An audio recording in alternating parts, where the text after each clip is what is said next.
Bizim böyük bazarlarımızda bir dənə belə ödəniş növü var. Hansı ki, bütün ödənişləri keçir. Deməli, bilirik ki, normal biz Bakıda, qeyri-bazarda və yaxud başqa ölkələrdə iş adamı əgər bir işə girirsə, onun iki növ əsas yüklü ödənişləri olur.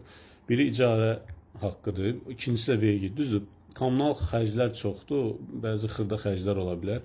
Onları nəzərdə tutmuram. Hətta bir də ki, yer insanın özünündürsə, yalnız vergi öhdəliyi var, onu ödəyir, qalan xırda xərclərdə işi yaxşı gelirsə gözdən görsənmir.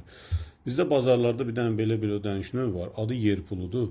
Hansı ki, üçüncü ödəniş növüdür, böyük pullardan başqa, böyük ödənişlərdən başqa. Məsələn, yer götürürlər arendanı ödəyirsən yerin yəsinə, vergi idarəsində vergi ödəyirsən, bir də bazar təşkilatçılarına yer pulu ödənilir. Bu üçüncü növ adı da biraz qeyri-rəsmi səslənir.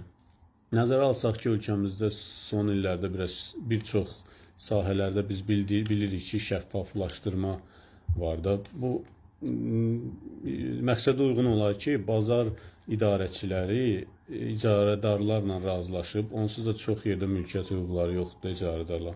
Razılaşıb icarəyə daxil eləyərlər bu yer pullarını.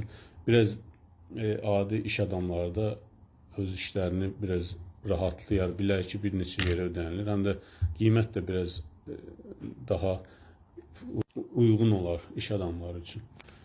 Allah hamısına bazar versin. İnşallah işləriniz elə olsun ki, bu kimi xərcləri heç fikirləşməyəsiniz.